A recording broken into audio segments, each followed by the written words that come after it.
On the outside. Perfect. You don't have to worry about that. But here we go. Fill in the blank. In a polygon, two vertices that are endpoints of the same side are called consecutive vertices. What does the word consecutive mean? Back to back, repeated, by each other. So, what is the letter B consecutive with in this picture? B and A. What else? B and C. C is consecutive with B. C is also consecutive with D. You see the pattern. So what will happen is we're going to figure out how many degrees fit inside. That's why it's interior. Fit inside of each shape. How many sides are on this shape? 5 sides, which makes this what kind of shape? Pentagon. A pentagon. Perfect. So we're going to talk about diagonals as your next blank. A diagonal of a polygon is a segment that joins two non-consecutive vertices. What is a vertex? That brings two lines together to form an angle. Yeah, it's where the two lines come together and form an angle. Perfect. So D, C, A, B, E, they're all vertices. So here's what will happen. Pick a vertex. C. B. I heard C first. All right, so what letter will be diagonal to the letter C? A. A is one of them, and E is the other. I would draw them. We'll talk about it. Why wasn't B diagonal? Because it's adjacent. Because it's adjacent and it's consecutive. Same thing. We want non-consecutive. So what happens is when we form these diagonals, what shape do we see 3 times? A triangle. So think about this. How many degrees fit inside of a triangle? 180. 180. So each of these triangles, it's okay, it was a long break. Each of these triangles have 180. So how many degrees fit totally in my pentagon? 360 plus 180. That would be 400. Oh, 500. 500 is not right. I do not want any of you making change for me. 540 degrees. So what we're going to learn is there actually is a formula and like a pattern. How many sides were there? How many sides are there? 5. How many triangles are there? 3. Think about that pattern. We're going to look at our triangle. That's our first picture. What is a 4-sided figure called? Quadrilateral. Thank you. Quadrilateral. And then a 5-sided figure? Pentagon. A 6-sided figure? Hexagon. Perfect. We're going to talk about it. We're going to see how many triangles we can fit inside of each of these shapes. So how you do that is you draw diagonals. Pick a vertex in my triangle. Top one. I know that my screen kind of cuts them off. I've tried to fix it. I don't know why it is the way it is. We will all live with it. So sorry. Anyways, can I draw a diagonal in this triangle? No. No, I can't. So how many degrees fit inside this triangle? 180. All right, my next one, pick a vertex to draw a diagonal. Top left. Just one vertex. Top left, you said. Can you see it? Yep. All right, so my diagonal will go where? Bottom right. Bottom right. So how many triangles does this cut up into? 2 of them. So how many degrees fit inside of quadrilateral? 360 degrees. Next one is pentagon. Pick a vertex. Right side. Top. I have never heard anyone say the right side. That's funny. Most people pick the top. That's fine. You can do that. How many diagonals can I make? 1, 2. Oop, that's ugly. 2 of them. And how many triangles is that? 3 of them. So 180, 180, 180. Which makes how many degrees? 540. There's a purpose to all of this. Just bear with it. Pick a vertex on the hexagon. Top left. Top left. Sorry, we got to listen to Andrew once. Bottom left. How many diagonals do we make? 1, 2, 3 diagonals, which makes 4 triangles. So how many degrees fit inside of my hexagon? How many? 540 plus 180. 720. All right, so here's what we're going to talk about. You see the chart below? We'll see how this works. Nope, it's not going to stay. All right, anyways. So you see the chart below.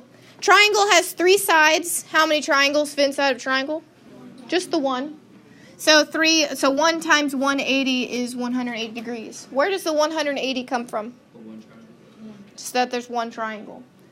Quadrilateral has how many sides? 4 of them. How many triangles fit inside of my quadrilateral? 2 of them.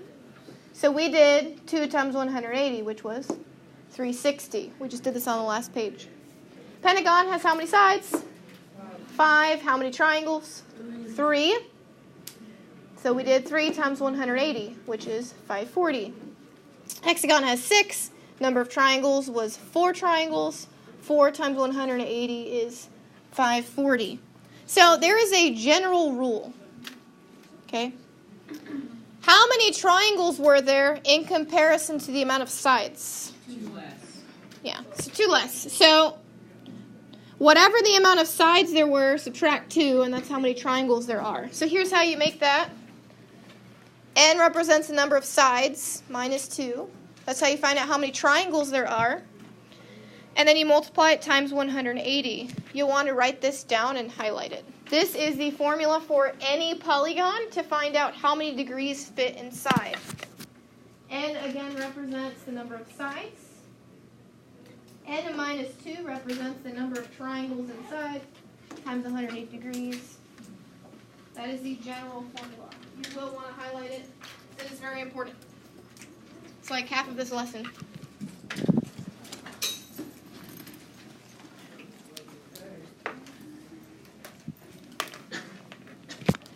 All right, so we're going to talk about it.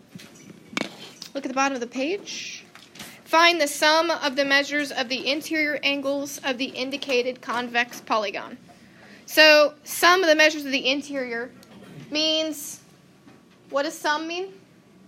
Addition. The addition. So find what all of the angles on the inside add up to. So find how much fits. So for this we use our formula. So what did our formula look like? N minus 2 times 180. N minus 2 times 180. Again, how does n minus 2 help me in this problem? What does it actually find? The side. The number of triangles. The number of triangles. Okay? Because the number of triangles will be 2 less than the number of sides. How many sides are there in an octagon? 8. So I'm going to do 8 minus 2 times 180. 8 minus 2 is 6 times 180, which is 1080. Am I right or am I right? Did you actually check it or you just believe me? I was on Christmas break too, y'all. I'm good? Okay.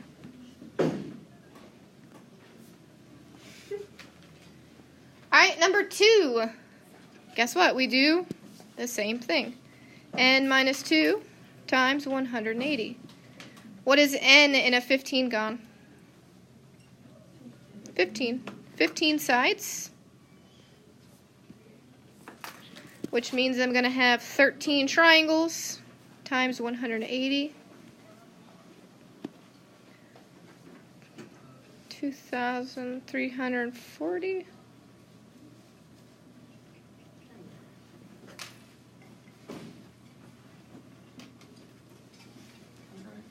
Eric got it, so it's got to be right. Just saying. And then you guys will do the third one, and we'll check it. So I have a 24-gon. So how many triangles are in a 24-gon? 22 of them. 22 times 180 is 3,960. Here's what I want to talk about before we move on. On the next page, which you can flip to, on the next page, you're going to have a section where you're going to classify a polygon. Okay, if you look right under the big chart or whatever, the last sentence says, classify the polygon by the number of sides. So if you have a number over 13, technically you can write 13 gone, 14 gone, 15 gone. But here's what I want you to understand. If you wrote the actual name, pentadecagon, tridecagon, tetradecagon, hexadecagon, octadecagon, you would get bonus points on quizzes and tests. Do we understand each other? So if you just so happen to put it together, because what does decagon mean? 10. 10. And if you took the prefix, tetra is weird, I know. Penta, hexa, I don't remember 7. Octa, number 9 is weird, and I think it's 7 is heptagon. heptagon. I know, but it's not, because tetra isn't the prefix for quadrilateral. It's not quadradecagon, it's tetradecagon. So, yes, but possibly no. I just don't remember. But if you were to write, this one would be pentadecagon. If you wrote that, then you would get bonus points, so we're all clear. Speaking of which, classifying polygons, you learned about it in biology. Classifying is literally naming it. If I asked you to classify an animal that was warm-blooded and had hair, what classification would that be? A mammal. Someone said human. A human is a mammal, but not all mammals are humans. But anyway, so 3 sides, a triangle, 4 sides, quadrilateral, and so on and so forth. You do know these. It's just so we all are on the same page. You have it in one place. In this one, instead of finding the measures, we're given the measures, and we want to name it. All right, so the sum of the measures of the interior angles of the convex polygon is given. Classify the polygons by the number of sides. So guess what your final answer looks like? A number.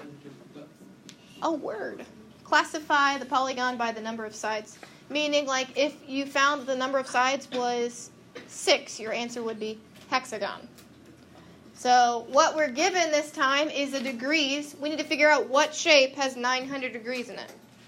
So here's how we do this. I will show you the algebraic way. Most people do it in their heads without the algebra. All right. Normally we use this formula, n minus 2 times 180.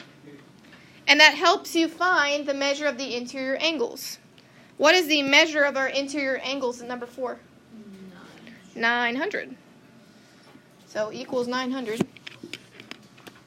And then we're just going to solve. But you have to use your algebra. What would we do first? So you have to have the math, not just the name. We actually don't have to do that. Add 180 both sides. We're not going to add. Nope. Divide. We're going to divide 180 by both sides, which would be 5, yeah? Do we agree? Yeah, totally. Are you lying to me, Trent? Well, I think of like 8 times something has to have a 0. So 8 times 5 is 40. Anyways, all right, so what do we do next? Add 2. So n equals 7. What does n represent? Your size. The number of sides. So what polygon, don't circle this, not the answer. What polygon has 7 sides? Heptagon. So that is my answer. Heptagon. Sorry, it's not pretty. Make sure you actually do the work. RJ was smart and he figured it out without doing any work, but you need to show some sort of work. Okay? All right, number 5, we do the same thing. We first divide by 180. If you want to do it the non-algebraic way, which is fine. You're doing the same action. What is 1620 divided by 180? 9.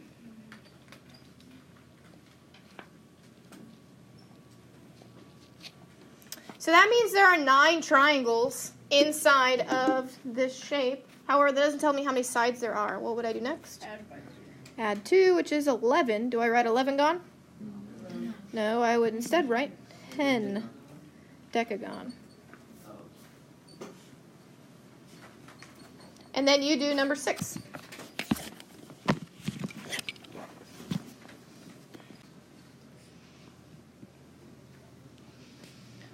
All right, so what did we get? We did. We got 18gon, which would also be known as, pretty sure it's octa, but I don't care. Octadecagon. Either answer would suffice, but again, you'd get bonus on your quiz or test for writing octadecagon. All right, so we got one more, and it is the same. This is just a theorem from your book. If you add all of these angles up, they don't equal, they do equal a certain number. You'd have to find it first, n minus 2 times 180. So you remember how, go back. You remember how we had triangles where you had to add them up, set them equal to 180? Unless you memorize, yeah, look at me. Unless you memorize every single one of them, you will have to do this first to figure out what they add up and equal. 180 is easy for a triangle. The other one is called a corollary. It means you can memorize it if you like, or you can keep doing n minus 2 times 180. How many degrees fit inside a quadrilateral? 360. That won't change. I do suggest that you learn it. You don't have to. You could do n minus 2 times 180 every time. Or you could just know the sum of the measures of the interior angles of a quadrilateral is 360. So do the formula or just know it. It's up to you. So what we're going to be doing, I guess we skipped that one. We'll do that one tomorrow, the one at the bottom of the page. So we flip. All of these angles will add up and equal a number. You need to decide what that number is using n minus 2 times 180. All right? Number 7, what kind of shape do we have? How many sides does it have? It's 4, so it is a quadrilateral. Okay, so you can plug in, if you wanted to, 4 minus 2 times 180. But you're going to find that all of the angles add up and equal 360. So that's what we're going to do. We're going to take each and every one of them. So start with 45 plus 65 plus 95 plus x equals 360 because it is four-sided. So you can either know it or you can plug it in the formula. Either way is up to you. So from here we would just solve for x. This one, don't make me memorize. 45, 65, 95. 205. Okay, so 205 plus x equals 360. Subtract 205. What does x equal? 155, yeah? Yes. So that's how we do it. In our next problem, what kind of shape is it? What kind of polygon? Hexagon. So you can count the sides one of two ways. Here's an easy one. 1, 2, 3, 4, 5, 6. However many vertices there are, that's how many sides there are. So 6. So unless you memorized it, you will have to plug in to the n minus 2 times 180 to figure out what they all add up to. So you do 6 minus 2 times 180. 6 minus 2 is 4 times 180 is? 540. No, it's 720, isn't it? Pretty sure 720. Yeah. So that means all of the angles in this one add up and equal 720. So I'm going to start with x. X plus 140 plus 130 plus 120 plus, what do we call this angle down here? The box. 90. And then plus 150. And we agree they all added up and equaled 720. Now we just solve. What is 140 plus 130 plus 120 plus 90 plus 150? 630 equals 720. Subtract 630. X equals 90, yeah? Good. Can you get a negative answer? Nope. Angles aren't negative. You also need to make sure your answer looks like it would make sense. That looks like a 90-degree angle. Looks good. Questions about these two problems? Okay. I believe we were almost finished. All right, let's look. The first one, what do those dashes mean? Congruent marks. So what is it called? Just think about a triangle. What is it called when all the sides are equal? And the angles are congruent. In a triangle, not in this one. It's called what? Lateral. Equilateral. So this is called an equilateral polygon because all the sides are equal, or all the sides are congruent. So that only holds true to a triangle, RJ. All right, if all of the angles are equal, that is called equiangular. The last one you don't know, but you will need to highlight because it is very important. So if a polygon is both equiangular and equilateral, it is a special word which doesn't sound very special. And that word is regular. Don't know why. It's a regular polygon. Don't ask me why, don't ask me how. You will need to highlight that because if it says it's regular, Diana, if it says it's regular, that means all of the sides and all of the angles are equal. So if it told you one of the sides or one of the angles, you know all of them. Okay? I believe that's where we stop.